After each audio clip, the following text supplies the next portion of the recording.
students at KTSW pretty much ran it, other than Dan, obviously, excuse me. But we had a lot of hands-on stuff, and the sports stuff that we got to do. So I love the campus. I mean, obviously the river and everything else that's involved. So I loved it here. Jumped on board. Dan got me going on with some sports, and I loved hearing my own voice, I guess. I don't know. I really enjoyed it. It was a lot of fun. You got to kind of stay around the game. You know, obviously, if anybody's played sports, you get the chance to kind of get back into that mode, talk with the coaches, talk with the players, that kind of thing. And then obviously just the broadcast side of it, a lot of fun being able to go out, do your recordings, get your interviews, get your film stuff. You know, one thing Dan said earlier was take advantage of these kind of weeks. I remember my first MassCom week when I was here. I thought it was one of the things where I didn't have a lot of time, and I know time is kind of like money in college. It's like gold or beer. So you really want to take advantage of it. And I'm sure Dan can also attest, and you know, anybody else that saw me, I worked about 3-4 jobs at all times while going to school, so I got about an hour's sleep. Yeah, I worked at a couple of bars too, so I was getting out of work about 4 o'clock in the morning, being back up here about 7, 8. So it was one of those things where I went to a couple and I really enjoyed them. It was stuff where you got to see some insight. The movie you guys are playing, the documentary later, those kind of things were very, you get kind of insight that you wouldn't normally see just with a professor coming up here and talking to you. But yeah, I enjoyed that. Got real close with Larry Carlson, who's a professor here. He knew the director of broadcasting with the Spurs, Mike Kikarillo, and they needed an in-studio radio host. When I graduated, I was actually waiting for my rent to release to end up here in San Marcos. I was going to go back home to Houston. They called me and they go, yeah, you want to come out and do this for the Spurs? And I was like, okay, sure. So I get out there and they get me in the studio, and I'm thinking it's going to be kind of a interview. He goes, okay, that's where you're going to be sitting. That's your studio. There's your computer. There's your board. Any questions? I go, well, what am I doing? And he was like, you're going to get the updates in between the quarters or at halftime, pregame, and postgame. I go, okay, I think I know what you're talking about. He goes, you know, it's when we come out and you go, at the half, Chicago leads Orlando 85-72. You know, so-and-so, quick stat. I go, okay, cool. We get in there, game starts, and he goes, all right, get in there, you're going on. What? You know, like, really? And get in there, and the guy goes, okay, we're going to do it, and just hit this button and this button. And I knew from what we'd done with Adobe Audition that I was going to record myself, basically, while going on live. That was my interview. My interview was going on live and recording myself live in studio while Bill Schoening was at the AT&T Center doing the game. Right before I went on, the engineer looked over to me outside the glass and he goes, 3, 2, and he looks over and he goes, they can hear you in Canada. I just kind of stopped and thought about that, and took a breath and just went with it. But I got a call that night and he said, you did well, you did great. Come back out tomorrow if you want to do this full time. So finished out the season with him, learned a ton. Obviously, Schoening's son works with you, I believe now. I know he was there the last semester I was there. He was on the staff. I never got a chance to meet him, but I learned a lot from Bill, obviously, because he's one of only 3, I believe, broadcasters in the NBA that does it solo, which is very hard to do. But learned a lot from him, had a blast. Ended that and got in touch with this new network where we handle pretty much all high school stuff in Houston and around the state of Texas, which I thought, I've been asked why go from the Spurs to high school. If anybody has ever done high school sports, I'm sure you know, high school is big. Just to give you an idea, down in Katy, anybody from Katy? Okay. Katy High School? I went to Morton Ranch, but my brother graduated from Katy. Okay. How many people do you think are there at an average Katy High School football game? Like the whole town. Okay, exactly right. They sell out their season tickets in about 2.5 hours. To give you an idea, we average about 9,000 people at a high school stadium. We're doing 25 games a weekend. Those numbers start piling up. We outdo the Astros, Rockets, Texans all combined most of the time. Just to give you an idea, we're on 6 different traditional radio stations. We do internet, we broadcast everything live and archive them. We also have a mobile app, TSR and Sports. Everybody's got a BlackBerry, just hang on, it'll be out in about a month. But if you got an iPhone or anything else, you can listen to it. I'm sure everybody's aware of Pandora. They do it at 32 kbs, which I'm sure Dan or anybody else can explain to you if you don't know what that means. We do everything in stereo at 128. So when you tune it in and you listen to a basketball game, let's say, you can hear the ball dribbling down this way, or the ball dribbling this way. Baseball, you hear the third baseline here, first baseline here, and this here. It's pretty cool stuff. But that just shows you how much support we have for that area. That means I have more responsibilities. I do not just broadcasting now. Like you mentioned, I'm in charge of that app, the scheduling, the website. I'm in charge of business development, where we talk with clients, get sales so we get support for them. We also coordinate with the school districts, the ADs. We're the exclusive station and network for most of the high schools in the Houston area. So it's something where we've got to make sure that things they want done, we can provide. Tournaments, stuff like that, we help them out, get food to them with some of our clients, and we just do a lot of PR stuff that you'll go on and see a lot of hearing this week, PR advertising. So I do kind of a lot of it, and glad I got a really good education here on all those aspects. So that's me in a nutshell. And again, my main thing is I like broadcasting, and I'm a baseball guy, so that's my ultimate goal. And we'll keep moving and working every day. So I think that's enough, right? Sure. All right.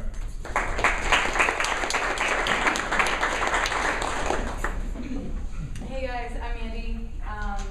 You guys know I work at the CW Austin. So I think we're talking about how college went for us. And to be honest with you all, I was kind of a hot mess the first couple years of college. Not in the respect that I was like partying crazy, but I really didn't know what I wanted to do. So I started at a small school in northern Pennsylvania called Teal College. Went there for a year, and then started going to community college after that because I absolutely hated it. And then after I was done at community college up in Pittsburgh, I needed a change. So I was like, what the heck am I going to do? Oh, I know. How about I go to Texas for the summer? So I gave myself 2 months and got my baby brother to drive here with me. I had an aunt and uncle that lived out in Kyle, and I was like, man, this city rocks. It's so fun here. I'm having a great time. Hey, look, there's a school there called Texas State. Maybe I'll apply. Maybe I'll get in. Applied, got in, and transferred here, and was here like a month later. So it was a wild ride. I mean, somebody was watching out for me. Yeah, and I get here. I got involved with KTSW, which was one of the best things ever. I really suggest checking them out if you guys haven't already, or if you are, that's awesome. And started on the radio with Jonathan, and it was great. I mean, we got to cover South by Southwest. We host the show every morning, and I had fun. Had a great following, and then after John graduated, then I took over with Rise and Shine. And again, I kept the interview aspect going, and I covered South by and got to interview some really cool people on the red carpet. So yeah, Texas State was, I mean, one of the best decisions of my life, and it was a random impulse. Like, I'll go there, applied. Okay, I got everything done in a day, and I was accepted like 2 weeks later. So, you know, college wasn't so straight line for me. I like to say I took the scenic route. It took me 6 years to graduate, and I put myself through school. And, you know, like people, I remember people would say to me, like, 6 years? Like, what the hell are you doing? And I'm like, figuring it out, man, living the dream. So, yeah, so after I graduated in May, you know, entering the job market was really daunting, of course. And I was applying for things, and nothing was really coming back, so I was still serving and traveling a bit. I traveled to Germany and then some cities in the US and kind of checked out the world. And somebody was like, hey, the CW Star auditions are coming out. You might be good at that. And I'm like, heck yeah, I'll be good at that. I want to be on TV. I can do that. So I went to school for it. You know, I like that kind of stuff. I like communicating with people.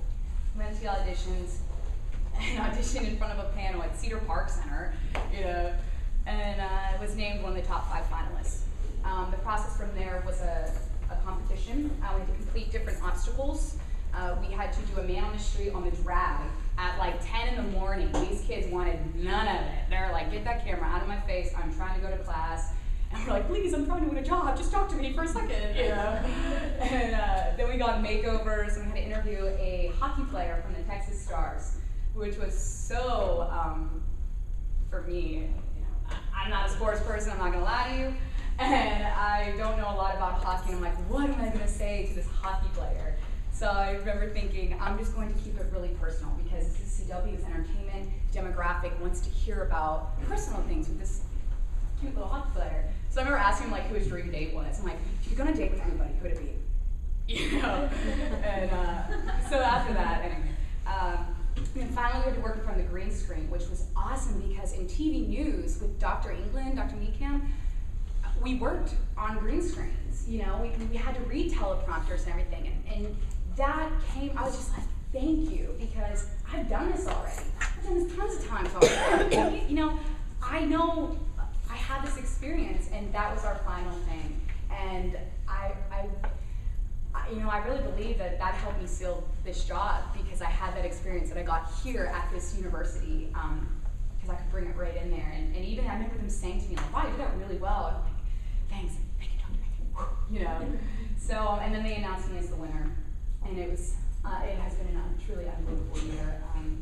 I have learned so much just about being in this field, what you need to do to be successful, being poised and professional when interviewing. You know, I interviewed Will Ferrell, and I love him. You know, like he's Elf, and he walks up, and I'm like trying all my might not to be like, oh my God, Will. You know, and how to carry that professionally and make the CW look good and represent myself in a professional, poised manner. Also, working with other people in this field, you learn a lot about learning more about networking, working on camera. Writing, I write a lot in my job, computer, uploading things to the CW Austin website, I do all that, writing my stories and putting them up on there, deadlines, goodness, social media, goodness, how much is that, taking over, tweeting every day, Facebooking every day, trying to build that in the social media where it's amazing how Twitter can just help you. I know even John, my old co-host, has used Twitter to get into New York City and now turn Orange Juice and Biscuits into a blog, which now he covers Mercedes-Benz Fashion Week for OJ and Beauty. And that's because of Twitter. And it's just, even when Twitter first came out, I was like, this is ridiculous. Who cares? I'm walking up the stairs, go to class, have a good day, But now it's just so resourceful, and it's really helpful, and it's helped me this past year a lot. So that is, I think, all. And maybe I'll say more later.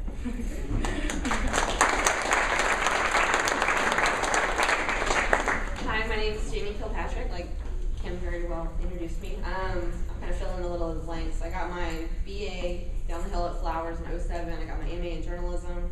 I got my BA in English, my MA in journalism in 2009. I started my first position in journalism as the copy editor of the University Star. And our copy desk chief was very strict ogre. It was, precision was very important to him, and that's kind of what started instilling in me the need to spell names correctly, ask questions if you don't know an answer, and time, date, place. That was tattooed on my head. Then I also became a features reporter at the Star. Since then, I've been at the New Braunfels Herald-Zeitung. I interned at the Texas Observer, and I found that internship on Jobs for Cats. On a whim, applied for it because one of my, person I respect most in journalism, Molly Ivins, she was at the Observer for years. I said, if I can only, walk in the same hallway as she did, that would be awesome. So they hired me as an editorial intern. I did everything from proofing pages to emptying trash cans. You just have to be willing to do whatever needs to be done, especially at that paper. It's a very small monthly now nonprofit. And position became available as a marketing assistant, and they hired me on, and I got some very awesome experience. I was there while they did a massive redesign of the website and the magazine, which is just completely amazing to be on that team. I've also since then been at the San Marcos Daily Record. I was there for a year where I covered the local community, everything from school districts, city council, planning and zoning, higher ed at Texas State, transportation, anything that happened in 78666, we were responsible for covering. And then, again, like Kim said, in May, Community Impact launched its San Marcos Beater Kyle edition, and I started there as a staff reporter. And as a launch paper, that was an experience I couldn't have, asked for any better, because I learned how to do everything we need to do to launch a paper, and to be a part of that team was just the most rewarding thing. Since then, I guess the best way to say it is my life goals have changed, and I'm not as in love with staying at city council meetings till 11 o'clock anymore. So I accepted a position at the TAR, and I actually start next week. So I'm kind of coming off of a very intense recruiting session, going from apparently 67 applicants to They needed everything from writing samples, phone interviews, in-person interviews. They checked me out online. They called my references. They were very, very thorough because this is a statewide professional organization and they have very high standards. So getting that phone call was awesome last week. So I can tell you more about what I'll be doing after I start, I guess. But I'll be on the team that does the website, the social media, the newsletters, the magazines, anything communication-wise that goes out to TAR members will be coming through my department. Some things that I'm really blessed I went to Texas State for was I actually was able to do a study abroad opportunity in Ireland as a grad student, and they offer 5,000 level classes in travel writing, and it was an English lit, and it was 5 weeks in Ireland, and it was some of the most beautiful, rewarding experience I've ever had. And I got homesick, but actually through the Express News they let me have a blog, and I was able to record all my experiences and my homesickness, and I got a lot of really cool interaction from people who want to go to Ireland, have been to Ireland, just loved the photos. My own family embarrassed me on the comment sections, and so that was something I would definitely say. My advice would be to take advantage of while you're at Texas State, is those kinds of opportunities. Oh God, what else was I saying? Last year, when it was Mass Comm Week, John Garrett, the publisher for Community Impact Newspaper, spoke. That's when I initially first met him. And I said, well, when are y'all coming to Hays County? He said, we're working on it now. We're still working out all the kinks plan. And I said, well, can we stay in touch? He's like, yeah, send me your resume. So that was in October of last year. They worked out all the kinks, and in January I interviewed, and they hired me to start in April. So shake every hand you can at Mass Comm Week and get every card you can, follow up, and just shoot them your LinkedIn or whatever you feel comfortable doing. Just stay in touch with these people, because these people are coming to your classrooms. I don't see any reason why class empties and no one goes and shakes their hand. So take that advice with you, my top priority. Also, while I was at Texas State, Kim actually coordinated me to shadow someone at the Express News during the 2008 election night coverage. And I was at the Bexar County elections office when they announced that Obama won, and everyone had a big old, a reaction, let's say that, either way. So that was pretty awesome to be able to shadow someone just as a student myself. I wasn't writing, but just to see how involved people were going to be all night. I don't think anyone slept. So this has been, I couldn't have asked for a better experience in my professional career, and I think that came because of the connections I made and the experiences I had while at Texas State. So that's me in a nutshell. And pass the period.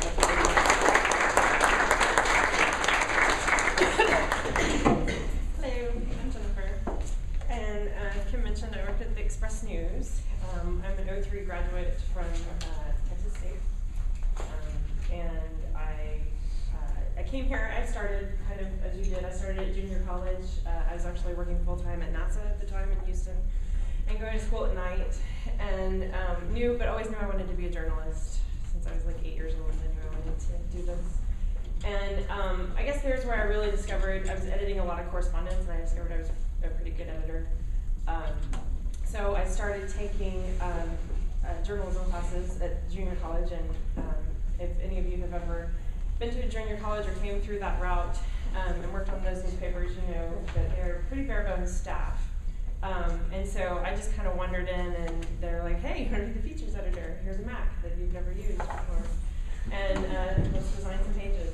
So that's how I started, and I was there for several years and transferred in here, and became the editor of Galaxy magazine at the time when there was an entertainment magazine there. And also was the copy chief at the Star a couple of times. But my BA is in print journalism, and also, like Jamie, Kim arranged for me to work election night at the Express News in probably 02-ish. And that's how I got my foot in the door. I met a lot of people that night and made a great impression, and that turned into an internship in the news research department, because I kind of still didn't know which direction I wanted to go. I thought I wanted to be a copy editor, but I knew that in this business that is rapidly changing, that I needed as many skills as I possibly could, and so I really tried to diversify my skill set from the beginning. So in news research, I was doing things like pulling numbers for lists or maps, or looking up people's records, you know, if there was a crime committed, or my other big claim to fame was there's this guy in San Antonio named Thong Man who used to ride his bike in his thong. And I had to research how far news of Thong Man had traveled, which was Sydney, Australia. Not on his bike, no, news of. That would be a great story. He's no longer with us, but it's very sad. And so then, as Kim mentioned, after I graduated, well, actually, my last semester here, I did an internship for the Houston Chronicle at their Austin Bureau, covering the legislative session. And I was assigned to cover the horse meat packing bill, which was quite exciting. And yeah, and try to talk to Tom DeLay, which was also exciting. And so I did that internship, and then after I graduated, I did a post-graduation internship at the Express News in news research, and also started volunteering for on the copy desk because they were shorthanded on the copy desk. And so that actually ended up extending my internship about a month, and then I just started applying for jobs like everywhere, you know. And I did this kind of Texas tour where in 1 week I interviewed at the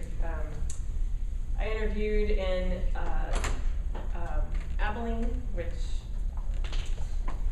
Corpus Christi, and I can't remember the name of the other city, but there's a huge military base there.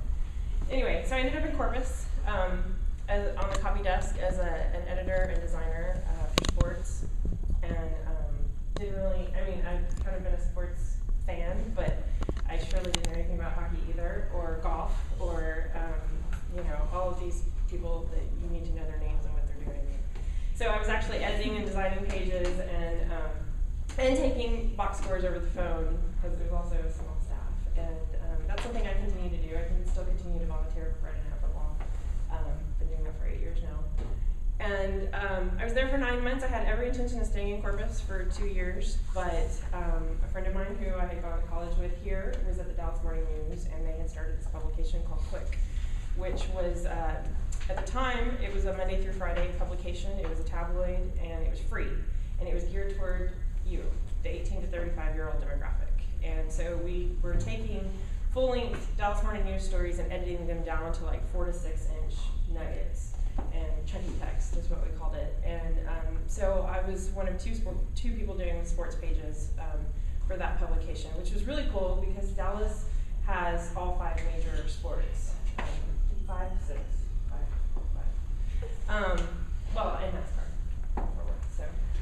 So that was great exposure, and I learned a lot. I also got to go to all the sports day meetings for the Dallas Morning News and their great sports section, and you know, I learned a lot there.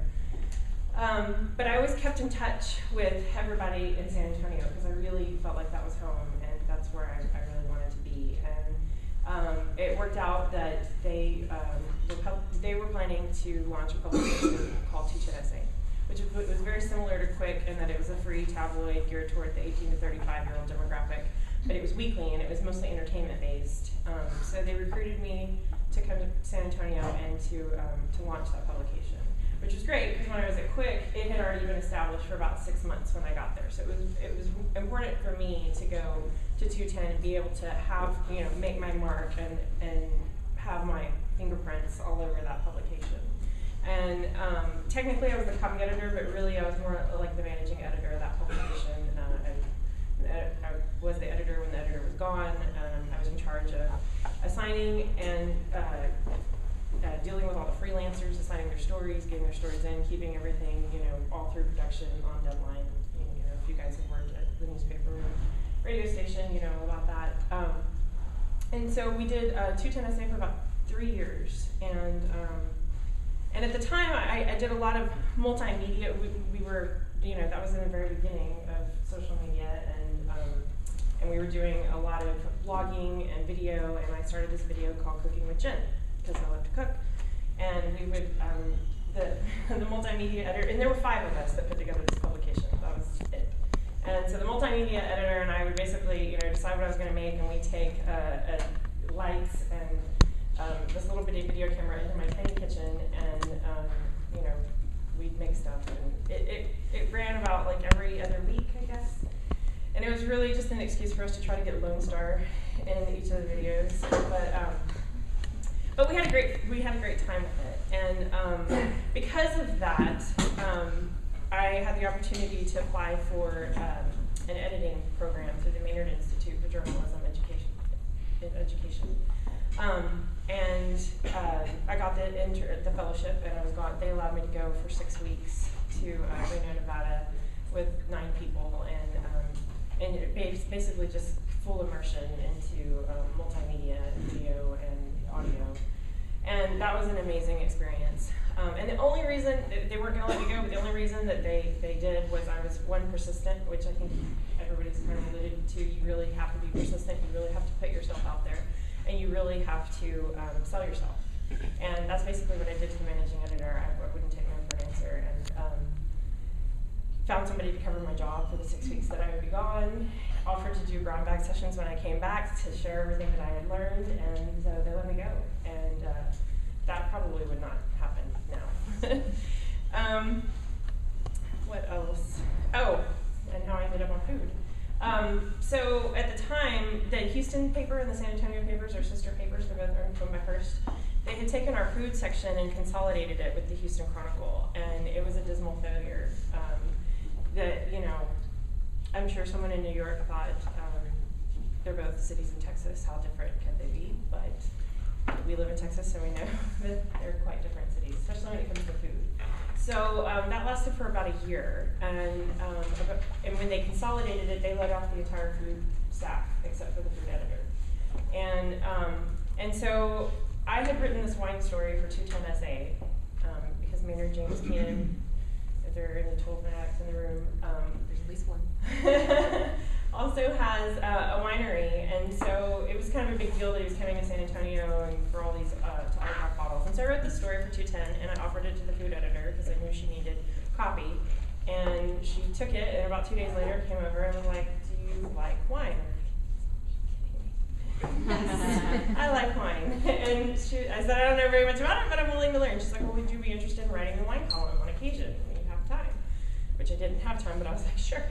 I didn't get paid any extra for it, but I got all this free wine. Just started showing up at my desk. And so I just, like any other beat, dove right in and started learning and read as much as I could, and still learning and still reading, and got to interview winemakers and people when they come through to visit. And so initially I started doing it once a month, and then I was writing it every other week. And because the sections were combined, it was also running in Houston. And then eventually it was every week. And I did that for about 8 months. And and then we found out they were killing 210 SA. We were not making any money. And I also, in the past few months, Quick also was just killed.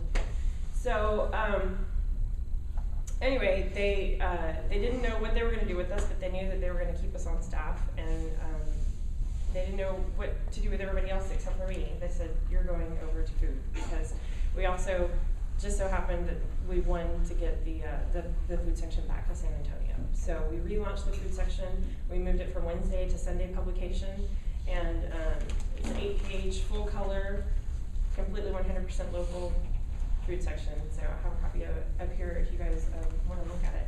But for this section, I'm pretty much responsible for, well, definitely everything on page 5, which is the wine, beer, and spirits page. That's my official beat, is wine, beer, and spirits. And but I also write food features. And because of my production background, I also work with the designer and produce the section. So 2 days to 3 days out of the week, I'm a reporter. 2 days to 3 days out of the week, I'm doing production. So it's a lot. I also manage our Facebook and Twitter, and constantly going out to interviews. And it's a lot of work, but you gotta love it, and I do, and it's a great gig. And we just won best food section in the country for our circulation category from the Association of Food Journalists. And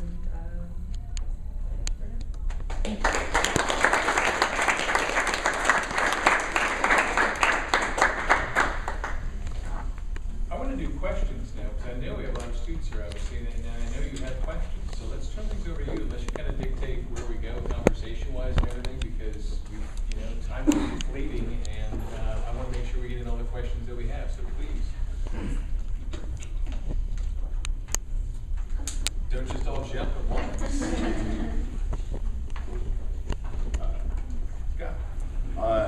being a mass comm student, everyone always says internships are like the key to get a job. So I guess this question is directed to everybody.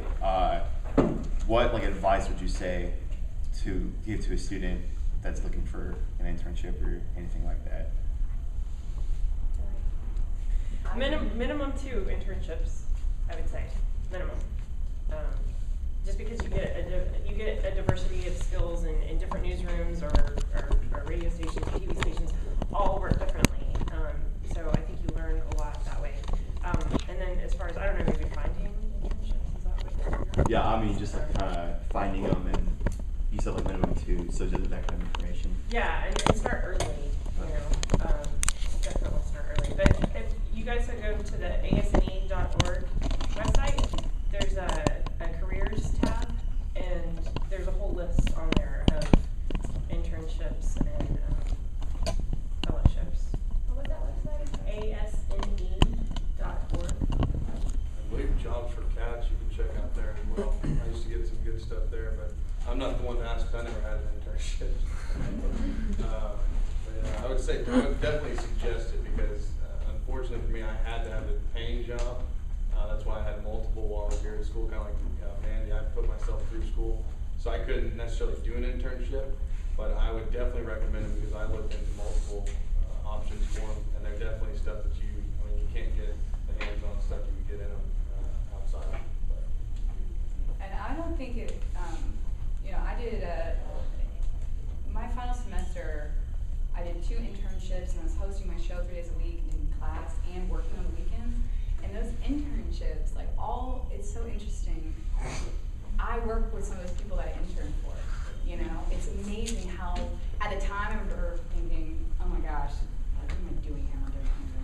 But now it makes sense, because I got to know people, and I learned some stuff, and it was really great. And I think even if you call those places, if you know what you want to do, and maybe you want to intern for somebody specific, call them. Call, I don't know, make something 4-7. Hey, my name's Joe Schmo, and I'd really love to intern. Can you maybe direct me to the right person? And you may talk to that person on the phone, and there you go, you got your internship, So. Yeah, I was going to say that probably the best thing about that would be networking, because whether you're going to continue at that position or that job or not, like she said, you may be working with them in the future. Mm-hmm. But one of the other things is, it is an internship, but I wouldn't take it like that. I'd take it as a full job because, they're going to look at you in that sense. That's the stuff I always saw. They're going to look at you like you're actually working because that's what you're doing. So. I know, we've had so many cutbacks at the paper. We're short-staffed in a lot of arears. So this year our interns got amazing experience. They were reporters. They were, out there covering stories with the day they started. Yeah. So, and, to kind of echo what they're saying, this is such a small community of, you don't realize how small it is until you start running into the same people over and over across the country. And so, maybe if you don't get a job, you have an internship and you don't get a job there, if you really are, if you're good, there will be people who know people who can help you find your next internship or your next job. And the other thing I would say is, even after you apply, you need to follow up and just I know, especially at the Express News, you really need to follow up. Yeah, no, I would second that. Follow up with everything you do. Yeah. And even, like Mandy said, even if it's just calling and saying, hey, I want to do this, they're going to remember that as, way more than just showing up at their door or not showing up, excuse me. But, you show up and go, hey, like you said, I'm Joe Schmo, I'd like to do this. Whether they have a position available or not for you, they're going to remember you. And, like I said, maybe 5 years ago, we're in a different position, and you can talk to that guy, they're going to remember you. And that's the biggest thing I found about it. They've been talking about working for yourself, projecting an image of yourself and who you're working for. You can ask Larry and some of the other professors here. A couple of my last semesters, I noticed if you guys see the LBJ statue when you walk up here, I wore basically a suit to class except for the jacket. The reason I did that was because I wanted to give myself a better look for the professionals walking around. And I was walking around Wednesday at 2 o'clock in the afternoon, students were wearing sweatpants. And I know we got tests, don't get me wrong, I wore jeans on occasion, but I just want to think. People are going to notice that. And you can ask Larry, we had professionals come in, they would tell me, hey, you're wearing a tie, keep doing it. We remember you. And I could have been doing the worst worst job ever, but they remember me because I was wearing a stupid tie. So, it's one of the things, you know, you get noticed, and networking is what it's all about. So. If I can pitch in, or make a little pitch too, the School of Journalism and Mass Communication has a bunch of internships that are shown on the website as well. So start close to home, go into the Texas State website, the Journalism and Mass Comm page, look at our internships. Chuck Coffin, our internship coordinator, did a lot of effort into pulling together a list. So, and that's all disciplines here within Mass Comm. So I know community impact is really hurting for interns at their San Marcos office. We don't know who's not there anymore. We couldn't get them, and we'll even have a table at MassCom, the job fair that's coming up. So if you need one in print journalism, actually walk in and get it if you're in. please. Looking back, now that you're graduated from the School of Journalism and Mass Communications, do you feel like there's anything that you wish you would have done different, or anything that you wish you would have like put more effort into? Yes. Yeah, for sure. Spanish. Yes. No, I'm serious. Yeah. Yes. Like, I wish I would have just, man, if you could speak Spanish, man, Yeah. it's gold. And learn to edit. Editing. So yeah, I would follow up with that because I've taken 17 years of Spanish and I still don't get the tenses. Forgive me on that, but you know, that's very key, especially where we live. That's a great point. In a lot of other markets, if you want to work Yeah. in broadcast journalism, and you can speak Spanish, gold. And then she can probably vouch too, especially if you find somebody that speaks Spanish more fluently, and you're doing an interview or something, and you start talking to them in Spanish, they'll I've kick done in. that. Yeah, and they'll kick in. They'll love it Those- first off, and you'll get a way better interview. Just even if you speak it all in English and then say a couple things in Spanish, they'll love it for you. Yes. And then follow up on your question. One thing I would have done is I would have taken more advantage of these kind of times. Like I was saying earlier, how I thought, okay, I'll get the ones I can, but if I'm tired and want to get an hour's sleep, I'll do that. It's kind of like that old saying, that old adage, I'll sleep when I'm dead. I would take that into consideration because again, just the little advice, whether you take one little piece, one little crumb from the cake, that little crumb can help you in the long run. So. I think for me, I wish I had taken more web design classes because I mean, it's stuff I can learn now. Of course, I can go teach myself, whatever Creative Suite, but having the structure of a class and have someone give you that feedback would have been invaluable. So y'all guys, the job fairs, did y'all feel like those helped y'all a lot when y'all were looking for jobs? Did you maybe make some of those connections there? Because obviously we have a MassCom job fair every year. Did it really benefit anybody? I would go just to have the experience of getting a cover letter, getting a resume together, presenting yourself, but I myself personally never benefited from one as it got me a job or anything like that, but. I would say I'd take it more like what she Meet just people. said. Use it as a learning experience to get your resume out there, stuff like that. And again, networking. I never looked at it as I'm going to go find a job. I looked at it as what jobs are out there and what am I looking for me. What am I going to find that I would want to do? Because again, you got to remember, you are looking for a job, but you don't want to put yourself into a spot where you're not going to like it because you're not going to do well. I mean, you want to find something instead. Again, that old adage, you want to do something you love. So that's. I would use it more as a learning experience and a networking capability. And just some of the employers there, I mean, maybe the FBI will be there, or, Texas Park and Wildlife, where you wouldn't think they have reporters. No, but they have communications departments, and they have, media contact people. So go up and just ask, whoever the HR person, whoever it is that's there, this is what I'm into, what do y'all have for someone like that? And even just having that conversation with someone could be valuable. Yeah. And even getting the practice of talking with professionals. I mean, you'd be surprised how many people that are, even older than I am, or people up here that still don't know how to talk professionally on the phone. For instance, or email. I had a guy the other day, a client of mine, who answered the phone with, "What can I do?" or "What do you want?" And that's how he answered the phone. And it's one of those things where I'm not gonna name what he does, but he's an insurance agent. He's not gonna be for long because in that business you have to have personable skills. And, it's also going back to what Mandy said. You're representing yourself, but you're also representing your company. And if they see that, Building your brand. and you are your own brand, so always remember that. Articulate, what you want to say. Yeah. Did y'all join any organizations while y'all were here at Texas State? I was with KTSW, and I used to help out. I don't know if it's still here, Studio B. If they still do that, does anybody know? No, You were there. I was there. No. They used to do like It's a. now. I think it's just now TV news. Oh, it yeah, is. they just swallowed it up. I think. But Well, when we were here, there was Yeah. like this once a week televised show for Bobcats. And it was so cool. It was a great, like the students did. John. Yesterday, Yeah, John John. slipped out, Yeah. because John was involved with the production. John did Yeah. most of it actually. He's the one Yeah. who hooked me up, but And it was all student run, I believe. yeah, all so. student run. We would go down there and just, hey, what do you want to do? I want to be the floor director. I want to run the camera. I want to be the whatever, you know. And it's really fun and great experience. Very Yeah. stimulant.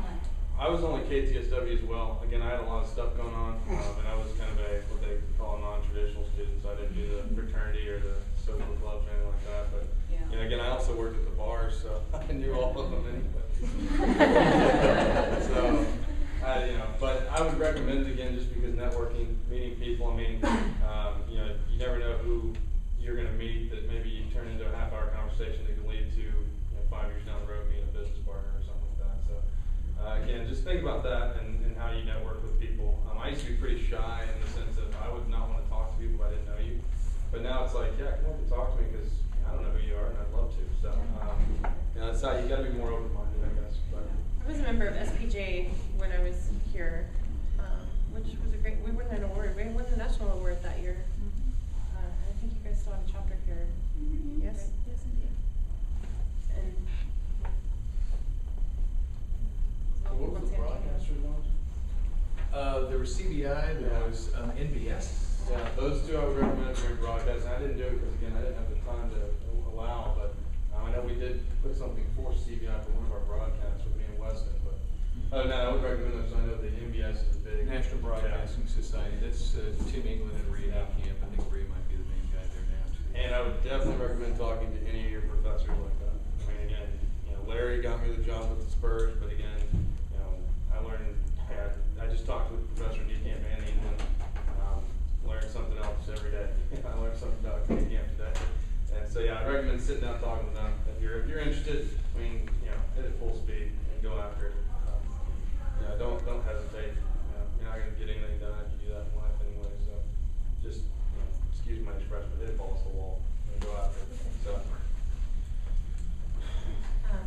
I was wondering because I'm really interested in sports and stuff. Like I love talking about it and everything. So I was just wondering, like, what is a key skill besides knowing the many different sports and their plays and stuff? Like, what would you say to go in like to that kind of area? What do you really need to know and be consistent about? Well, let me ask you this: what have you thought about exactly what you want to do in sports broadcasting? I just love to talk about basketball. Okay. I would watch anything you can or listen to anything you can that's related to that. If you get, you know, I'll put it into football terms just because, you know, I think it'll be pertinent for everybody here. If you watch the college football games, you see Erin Andrews on the sideline, watch everything she does. Listen to the questions she asks. If you see, you know, somebody doing the game with Marv Albert or whatever, doing the basketball games, listen to how he does it. Listen to guys, Craig Sager on the sidelines. Listen to questions they ask. You'd be surprised, and you know, me and Larry in our classes used to talk about this. Listen to how many stupid questions you get. Listen to how many questions at halftime you go, Coach, that was a heck of a first half. That's not a question. Yeah. I mean, what'd you ask him? I mean, you know, you ask a dumb question, you're gonna get a dumb answer. Hey, Coach, how you doing today? Good.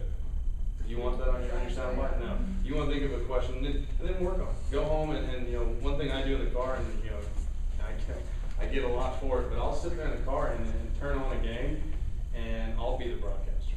And I'll sit there and do it in the car, or I'll sit there and run the commercial live read myself. And again, it sounds silly 'cause it's like that old show where the people are singing in their videotape. You see me in the car, I probably look like an idiot.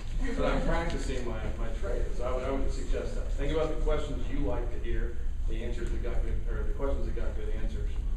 And then I would just go from there. And again, for this, again, networking. Meet as many people as you can, ask as many questions as you can, send your tapes out, make as many tapes as you can. I record everything I do, whether it's just a fake commercial in the production studio, I'll usually record it and go back and see what can I do And different. of course, you see how you sound as well. Oh yeah, listen to yourself all the time. I hate doing it. Yeah, I hate doing it, but listen to yourself. You'd be amazed, that's really good, because you'd be amazed how, when you're speaking, you think you sound a certain way, but I talk really fast, and I slur my words, and sometimes I say things that, you know, I have an accent, and, but yourself speaking, and you'll hear it, trust me. And what he said too, this is for anybody who wants to, interview or be a reporter of some sort. Definitely know those questions. I remember Larry taught this in his class, open-ended questions, and I worked tons of red carpets this year. And those people have already done 30 interviews before this. They do not want to answer my question, but keep it open and keep it fun and know what you want to say. Just, listen to them and use what they say to transition to your next thing. If they're bringing something up that they're passionate about, great. Tell me more about that. I know you're from, whatever, blah, blah, blah, blah. So, research and know your questions and keep them open-ended and interesting, And to go off what she just said, I'm glad she brought that up. Listen to what you're asking, or listen to what they're saying. Because if you have a set 4-question list and you just go in and ask them, you're not going to have as good interview as if you hear their first answer and work off of it. Or even say you have your 3rd question lined up and they answer your 4th one, lead into your 4th one instead of your 3rd one. It's things like that you can work on that you'll hear guys or interviewers or broadcasters stumble, and you can realize they're not quite where they want to be. But talking, like what you said with talking fast, I can do that as well. And one of the things actually with the Spurs when I was doing an update live, I was trying to say it's a bit of a pitching matchup. And I think you can understand why I almost blurred that out. So that's something to watch out for. Because I got dumped, which is a 3-second dump, which means they slurs it together. But I didn't say a bad word. It was just close enough. But it was one of those things where and again, you may have your thoughts. Like my mind starts firing and I just want to talk. But learn how to slow, be concise. Some of the better broadcasters and announcers talk very slowly. Yes. And it's just something, again, depends on exactly what aspect or area you want to go into. But find that person that you idolize and just learn from them. That's my biggest advice.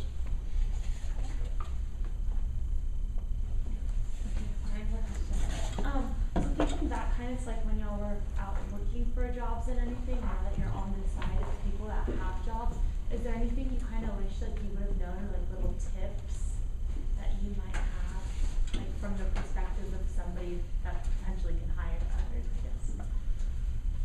If you see a Craigslist ad saying you can make $2,000 in a month, you do not work for Kirby Vacuum. So look for that. But I would just say, don't be naive about it. I got out of here and I thought I found something I could do for a month or two while I was looking for another job, and it turned out to be Kirby Vacuums, which I don't know if anybody's heard of that. Has anybody heard of the Kirby Vacuums? Okay.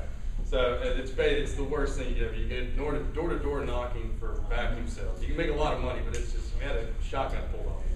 And I'm like, I just graduated from Texas State. I'm like, really, guys? So, I quit that job in a day and a half. But, I would look at that. To make sure, don't be naive about what you're looking into. Don't be afraid to ask questions. Because if I had asked a question on the first day and been smart about it, I would have found out what it was. And, wouldn't waste my time. But, that and, just be more proactive, I probably would have been. I sometimes would get discouraged and be like, well, there probably already tons of people applying for that internship. And just for example, my final semester, I made a video for an MTV contest to be their correspondent at the Oscars.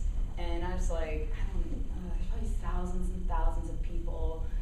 Never gonna get this, but whatever, let's just do it. And I was named top 10 to be there. So that, like you said, just any opportunity that presents itself, take it, do it. It's presenting itself to you for a reason, right.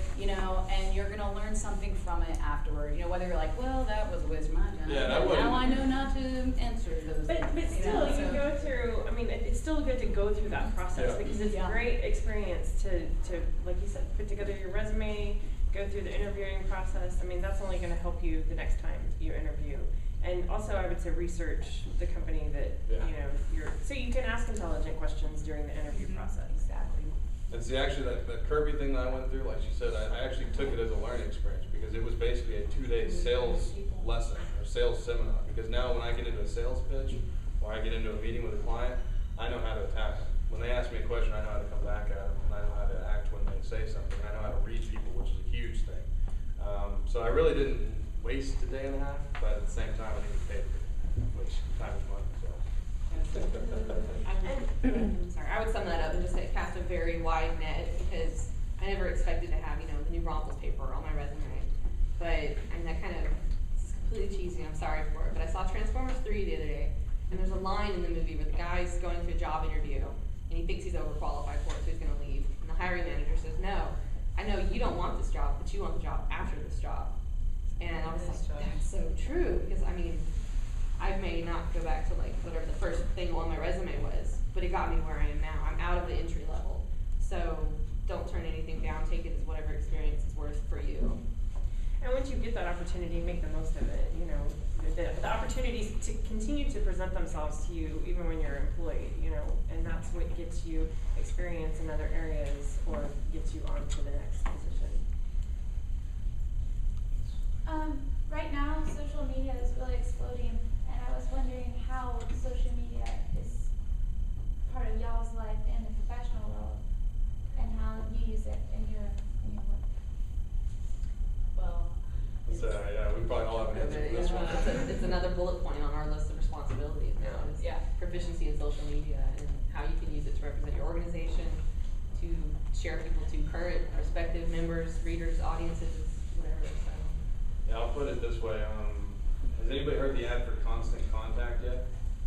Okay, there's a company now called Constant Contact, and they put you in touch with all the social media, so if you have an event, they take care of it for you. Basically, social media is exploding.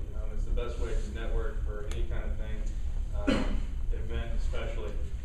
One thing I'm having a challenge with, because I've only been at this network for 3 months, is they're basically in the Flintstone age on their website. If you look at it, it looks like something somebody put together 4 years ago.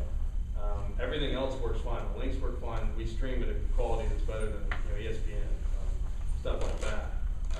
Which I'm sure, like Pandora, you guys heard of Pandora? They stream at 32 kbps. We stream everything at 128. So just to give you an idea. But they didn't, the people that I'm with, the CEO, he has no idea. He had never heard of Twitter other than the word Twitter. He was calling it like Tweedles or something. So I went in and kind of showed him, look, this is what we can do. This is how we can interact. This, especially because we cover high school. Obviously, high schoolers are all over Twitter and Facebook. Yeah. So we kind of showed them how we can do that. And when I'm integrating at the moment, I'm trying to put Twitter, Facebook connected, linked to all of our stuff that we do, whether it's with our website or whatnot. But if we post something, obviously to connect it with everything else. And then, has anybody heard of a bubble tweet? Okay. I recommend you go to bubbletweet.com and check this out. It's very cool stuff. But it's basically a Twitter message that'll pop up automatically on your screen like a bubble, and it goes boop, and then a video of whatever you want says it, and it disappears. So I've shown them that, and we're in the process of doing that kind of every day we have a game. I'll come on and do it where we set up kind of a press conference, and I'll come on and go, hey guys, this is what we got on the schedule for tonight. Check it out here. These are the big games. Blah blah blah, and then you can go back to whatever you're doing on that Twitter page.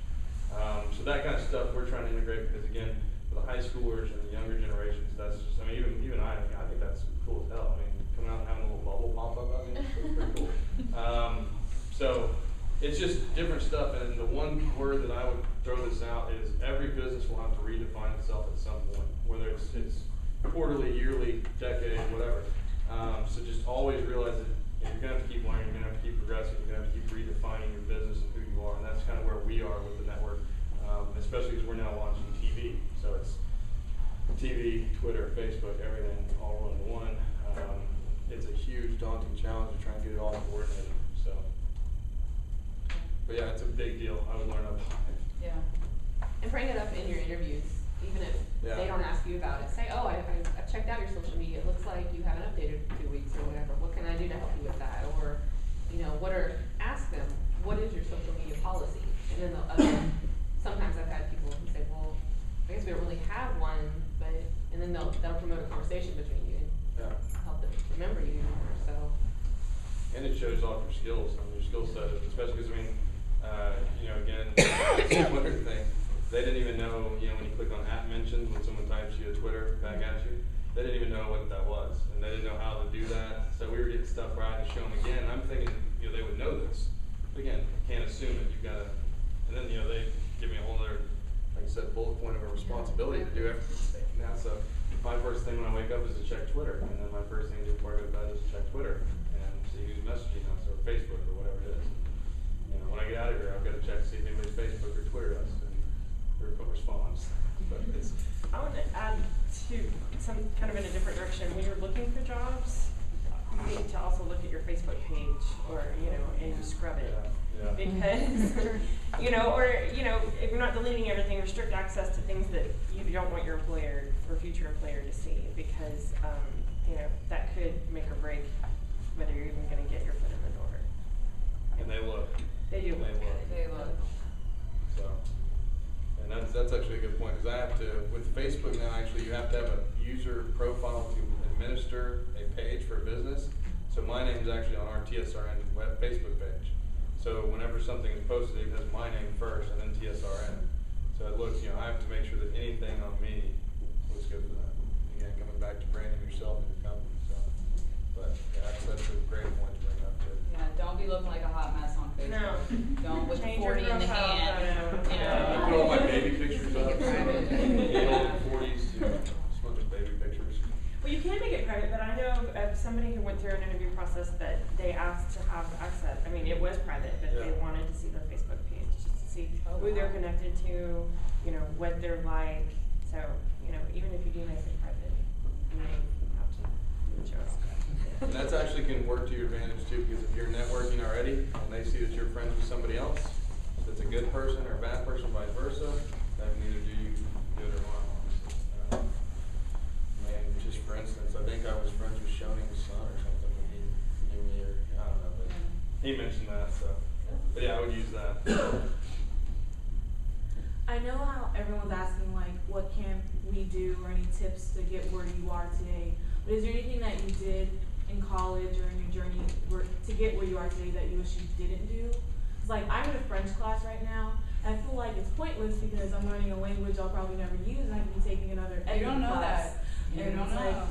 did you ever feel like you took something that you didn't need to do, or you just go with the flow and it's like, if I took it, oh well. I think for me, when I first started my college experience, I was going to deliver babies, and I wanted to go to med school, and that was my goal, was to go to Tulane and be a neonatologist and this whole thing. And I started taking my classes, and chemistry kicked my butt, and I was getting A's in all my writing, my English classes. I could crank that out overnight, but I was really struggling with biology and chemistry. So I had a real good come to Jesus talk with myself, and I said, where are your strengths, and this needs to change. So I wouldn't say that I regret taking it because it got me to where I am, but I would just have a really good talk with yourself or whoever's really close with you that knows you well, and just say, should I change this or not? So I actually like that question because I wasn't expecting that one. But for me, I think kind of following with her, what she just said is, use it as your advantage if it's something you think you should have changed or you regret, so to speak.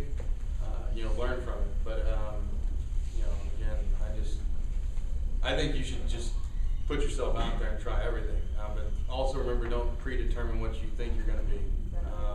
Because again, I didn't think I'd be sitting here where I am at this network, 20 years ago, or 5 years ago, or 20 years ago. Everything, just go with the flow. Yeah. You do you, and what you like, and it'll all make sense at some point. I will say I know this. that feeling where you're like, what am I doing wrong? What could I be doing right? I could be doing this. Should I not be? If you're working hard, it's all gonna come back full circle. So I will say this, not to be cliche, but watch where watch when you're partying or how you're studying. Know your responsibilities. Because one thing I wish I had done sometimes is, I wish I would have quit the job at the bar a semester sooner. Sometimes because I didn't get any sleep, and I knew that I needed to get an extra hour of studying to stuff like that. Now again, that's tough because I needed the money to help my family and myself, but at the same time, if you come to a point in that road where it's Friday night and you've got that tough, exam on Monday, and it's, say it's the last exam in that class forever, that to me was more motivation to stay home and study than to go out and have a beer, because I can have a beer for the next 40, 50 years to get through this test I need this weekend. So that would be mine. Again, I know it's cheesy and cliche, but just know your responsibilities, know your limitations, and know yourself, really. I wouldn't have changed anything because it's got me to where I am today, but I will say, also kind of cliche, that you learn more from your mistakes along the way than you do from your successes, I think, sometimes. So, looking back, I wouldn't change any of it, but I look back on the things that I learned from all of those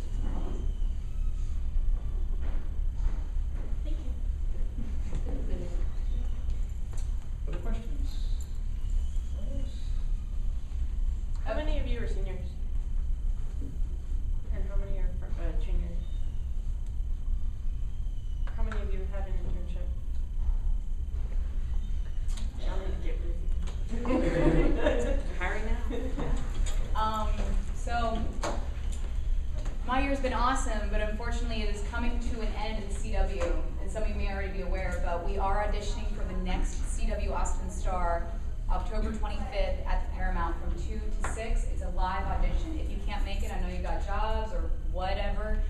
We were taking videos too. You can upload videos to the CW Austin's website. And you guys have sat here and heard me talk about this awesome, bad year, amazing year I've had, and I encourage every single one of you, if you want to be on air and learn more about, you know, reporting and writing and all those things, then come out and audition. So it's an opportunity of a lifetime for sure. Yeah, maybe, yeah. Yeah, or actually, I'll take that one. If anybody knows any website detailing databases and stuff like that, if you're good with websites, come find me, because you may have an internship right here. So we'll talk. But yeah, so. Does the panel have any more questions for these guys? Might as well chat. So was this helpful? Yeah. Yes. Yeah. So I used to think that it wasn't, just thinking when I heard it, but yeah, I remember, like I said, the first one I went to, I gotta be honest, I was blown away just because you learn a lot and you get insight because, you know, again, we all kind of agreed just to be here, to volunteer, and that's because, again, I wish I would have had somebody that would have talked to me for an hour every day. Yeah. Kind of give me some basis, but yeah, just keep your head up, keep working hard. Work hard. Find a good mentor. And that's why actually, the last sentence you said about me was from a business teacher here. If anybody's taking business, any business classes, he makes you say you're a competent bobcat, which I really like. Sorry, I looked at Mandy who said pretend to be a pop diva. I can do that too. Sorry, yours was the second one. I looked at the first one. Sorry about that. But no, I like that because be a competent bobcat. I mean, represent yourself, represent your school. Know what you're doing and do it well. You'll have a lot more fun doing what you're doing. Yeah, represent it, because I think people all the time are like, oh, CW Star. So you graduated from UT. And I'm like, no, I graduated from Texas State, and it's an outstanding program up there. And I learned a lot that helped me in this job. Like, you know, even when I was in the, like I said, in the contest, and it was like, hey, read this teleprompter, and be amazed the people that I was up against had no idea. None. Like, they were just like, oh, what? How do I, where am I looking? You know, so Or even represent it. for the Spurs, I had to put together audio clips that I would download, record, and do all this without Adobe Audition, and I had learned that here. You know, and they were asking me like, do you know how to use this? And I was like, yeah. So it was one of those things where they were gonna have to give me a whole other hour or 2 hour long lesson tutorial on it. Had I not known it, but we do that. We use it almost every day at KCSW and then TV news, and use it all the time. So it's again, you can get valuable tools here. And I also second Mandy, if you are not involved with KCSW, you want to be. That's the guy right there. Yeah. And it definitely helps. And it's fun. It's so fun. Accepting applications, I would make my pitch right there too. I'll add this too. Interestingly enough, we had a guy come through yesterday on a tour with his father, and we were just chatting. He was interested in working at the radio station, getting involved actually with the music department. And he said, you know, we did a Google search for best mass communication schools. And he said, Texas State popped up right at the top. And I was like, you know, I guess it's one of those things that, you know, we're all here, we're all doing our thing every day. A lot of times we got our noses down, we're plowing through things and just doing the job and doing the work that we need to do. But when we hear things like that, it's kind of like, wow, you know, because it is this little vacuum that we exist in. But boy, people are paying attention to what's going on and what's happening here. So it's I mean, they're an example of what can come from your experiences and your hard work in this program. So it's I'm like bursting with pride at this point in time with former students and other students that I haven't worked directly with that have come back and offered their time and talked to you about this. And this could be you very soon, sitting in these seats. So let us help, let them help. Oh, and also I think our deadline for internships for summer is in November or December, so if you're interested. Yeah, and seek out the CW too, because I know our spring interns get to cover some really cool stuff. Our last spring intern, she shadowed us at South by Southwest, and she's like on the red carpet, like, is this really my internship? You know, so that is a great place too. I would definitely think up on that. I'm forward to the right person. Are you a Jones still on YouTube yourself? on YouTube, the video. I can do. Yeah, go, if you wanna embarrass her, go look on YouTube for Orange Juice and Biscuits. What's it called again? I think it's under Studio B. Studio it's like B, under something Studio like B that. or something. We got her and her old co-host, Jonathan Valdez, we did a video when they were, We were the was that your entertainment first semester or reporters. second semester there? Oh goodness. It was young, so you guys can go. Well, yeah, Go it's funny. post some comments there. It was fun. It was a good time. I have business cards if anybody needs them. Thank you all for doing Yeah. that.